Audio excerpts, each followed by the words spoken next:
Hi guys and welcome. Thanks for tuning in. As I mentioned on Tuesday, this video is about a recent recording session that I've just completed with a band called Littlemen. Now I've been with this band for maybe 10 or 12 years. It's quite a while, and we've been through various different kind of lineups with different musicians, all friends of ours. Various people come and go, and they're all session musicians and freelance musos that when we've got the time we can get together and work as a band, as a unit, because Nick Allen, who is the singer and the leader of the band and also the principal songwriter and lyricist, works on the material, and when we're free he gets us together when we can make our diaries kind of work together and we have a bit of space. We can actually sort of gig and record. And Nick had an idea to go into real world to record the band live, track it in a live situation. So he booked the studio and we went in that first week of March. We had a great time, and the band at the moment consists of Nick Allen, obviously, vocals, and we have Flash on bass, we have Joe Nye on backing vocals, and we have Ben Jones on guitar, and Mark Jones, not related, on keyboards, and obviously myself on drums, percussion and so on. And over the last couple of years I've been working on my sort of production skills, if you like, kind of inspired by Rick Rubin's kind of way of working, because I found that I have minimal melodic knowledge, so I wouldn't want to go in there and try and convert the songs into something else. But when it comes to arrangements and colours and sounds, once someone comes to me with a song that they're happy with, and I look at the arrangement with them, and obviously they're happy with the key and changes and so on, and obviously if something needs to happen I will mention it and say, we do need a change here, we need a bridge, we need something else, and then I'll sit down with the guitarist or the piano player and say, right, can you show me what that would be? And I wish I could sit down and just say, right, it needs to go to this, but that isn't in my skill set. So sitting down with a melodic instrumentalist, I can say, right, show me what that would be, and then between us we can pick the right thing. If I tell them what I think should happen or what instrument or what colour should come in, and then it transforms it. And I'm very comfortable with that. I certainly wouldn't take on somebody looking at starting writing with me and so on and so forth. Lyrics maybe, but as I say, I wouldn't want to sit down and start from scratch. I would want someone to bring, and I need someone to bring me the music that then I can shape. And Nick asked me to take on this role because I've been doing it over a couple of years with different bands and different projects at Narm Studios, which Nick owns. But as I say, he wanted to go in and do this, and he put me at the front of the ship, if you like, to captain us through these crazy, cruel seas out there. So I had not only the role of drummer, but also, and percussion and loops and things, but also producing. And I must confess, it was a bit daunting, because every time I go in the big room, I'm usually going in as a freelance hired hand, working with another artist.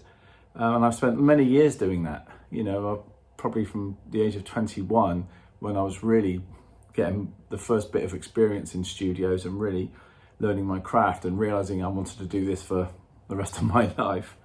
I've been watching people, watching situations, listening, seeing how people handle the music, seeing how people manage other people, and just watching the room. And it's amazing how much you learn. And I've been very fortunate to work with some amazing artists, and I've seen some and been a part of some wonderful records and some great music making.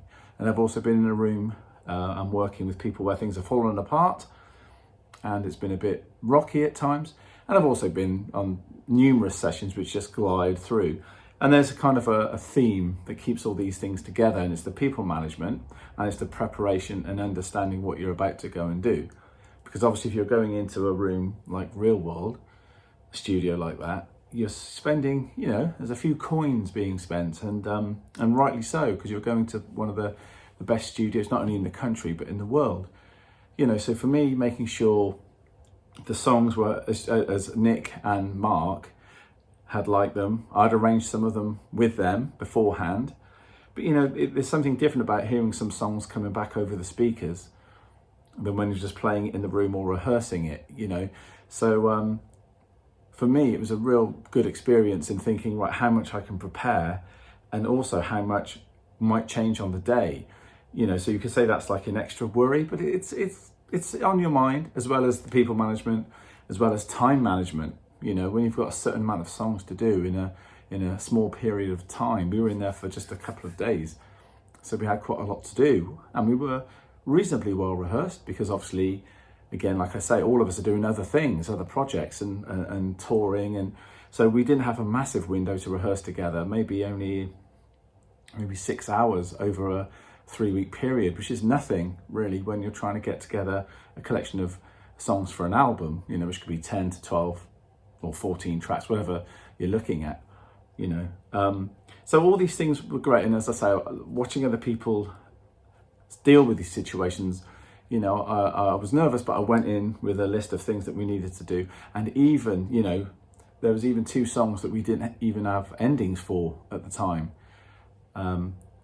So, you know, being put in that position was great. I loved it, you know, and if anyone else is interested out there in, I should say, in contacting me about this sort of production work, then please do. You know, I'm very interested. It's something that I love to do alongside my drumming. Yeah, so there I am in real world dealing with this situation, and kind of reeling those songs in, getting the best performances. And it was great because usually when I'm in the hired hand situation, which is my life and I love it, I don't always get the call on which drum take they'd like to keep, you know. And because we were tracking live here, it was trying to capture as much live as we could. It was all about really, you know, giving myself over to the music and thinking, right, well, my drum part is going to be what it is. I have to listen to what the other musicians are doing and what the feel is like on a take. And when I take the headphones off and put them on the hi-hat, you know, or down on the snare drum, and I look across at the band members and I go, that's it. You know, I'm calling this when I think this is it. It's quite a responsibility. And thankfully we were doing that maybe after 1 or 2 takes, which is brilliant. You know, that was a wonderful thing. And sometimes we'd listen back and, you know, I might think, well, I'm not that happy with what I did, but you know what? As it stands, as for the structure of the song, it's perfect, you know. Yes, I could maybe add a little bit here and there, but you know what? The feel of the other 6, you know, 5 people in the room is more important than whether you've got something in on the drums, you know. And of course, I've known that for years, but now I've got the chance to call it. It's like, oh, do I go back and should we do it again? But again, thinking of the time management, no, because if the part is right, it doesn't matter if it's, you know, something didn't happen on the drums. The other guys in the room are happy. I turn around to them and ask if they're happy, and off we go. Then we start adding any overdubs, or if people want to replace a few things, off we go. Sometimes we didn't need to replace a thing, you know, which was wonderful.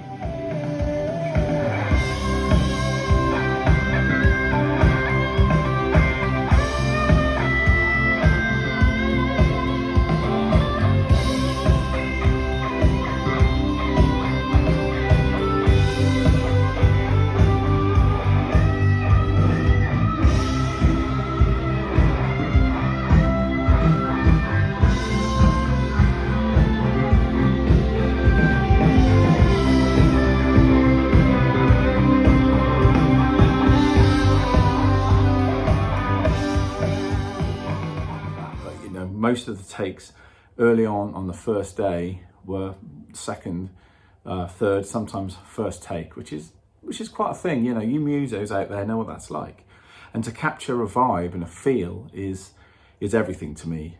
That's what I'm looking for. Sometimes people saying, oh, like I just said, add an extra thing, I could do this. It doesn't matter, you know, it really doesn't matter, because you've supplied what the song needs and it feels good. So sometimes that little sacrifice is worth it for the band performance. And, you know, on years of watching other people, I would throw it out. I wasn't standing there saying, these are the only takes that I think are right. You know, it's a committee. I hand it out. Yes, I'm at the top, and I'll take the flack if later on it isn't the right thing. But it would go around the whole group. And there's so much experience in all those band members that I talked about. You know, there's probably you know, over 200 years, 300 years of experience or something, you know. I'm exaggerating, but you know what I mean. There's plenty of experience with those musicians, and they've done plenty of gigs and sessions themselves, and they've been out and about playing music all their lives. So, you know, why wouldn't you want their input on something and really listen? And I think, again, watching so many great people hold a situation like that in a recording studio and learning from that, I learned a lot, you know, and I hope I brought that to the table when I was dealing with the musicians and so on. And, you know, sometimes you've got to stand up and say, no, this really is the one. Yes, we could do it again. Another 3 minutes isn't the end of the world. But, you know, there is something about this that I think, you know, should stand. So, yeah, the time management, the people management, make sure people are happy. And sometimes, you know, trying to get a soloist to play on the song and nail it isn't always possible. You know, we did get some like that the soloists were like, I'm happy with that. I was in the vibe, I was in the mood. This is great. Awesome. Most of the time though, you know, they'll say, can I just play the chords through and then I'll solo afterwards? And dealing with that kind of situation can be a minefield, because people could say, again, I want to go again, I want to go again. And I kind of come up with a policy of maybe 2 to 4 takes, and then we'll sit back and we'll think about that. But again, giving people lots of time to prepare, you know, maybe getting a cup of tea or something, or going out getting some fresh air, or if they want to go straight back in, you know, maybe just do 2 and then try a break and then maybe 2 more, and then we can sift through them. And again, watching people in the past, I kind of learned from some masters of this, and I hope I put that into play, and you know, we got the right results. And some of the solos on the album from the instrumentalists are just wonderful, you know. And again, Nick's performance vocally was great. There was something wonderful about that, you know, capturing the first take. And sometimes with the vocalist, it's good to capture, you know, even if the pitching, you know, is not too far wide, obviously, but if there's a character and a personality in that performance, you know, that can break your heart or make you happy or make you angry, whatever it's supposed to be, whatever emotion, sometimes that's worth capturing more than the perfect vocal take. You know, so I was very mindful of that, and it was an almighty experience that I'm really proud of, and I can't wait for you guys to hear it. As I say, thanks for tuning in, guys. You know, keep liking, keep subscribing, keep sharing the videos. You know, the numbers are going up of subscribers every week, which is great. Keep checking out my shorts, keep checking out my clips, keep checking out my social media, and as usual, have a great week drumming. Have a great time, enjoy. And I shall see you next Tuesday for another video. Take care.